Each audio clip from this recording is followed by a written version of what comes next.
Gandang hapon mga mamsi, yan. Gagawa tayo ng ube makapuno sago salad. Yan. Nagpakulo lang tayo ng tubig at nilagay natin ang clear na gulaman. Iniwa-hiwa lang natin siya ng maliliit. Ayan. At nilagyan natin ng sago.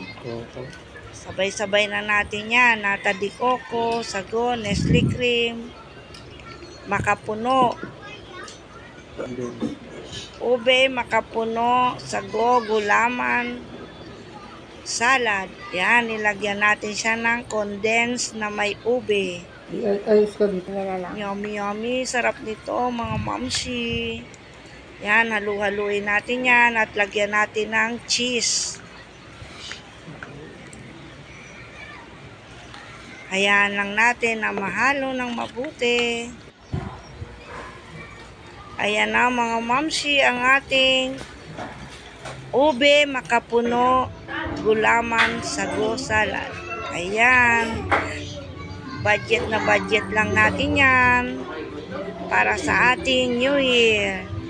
Try nyo po yan mga mamsi, mga followers. Yan, yummy yummy. Thank you for watching.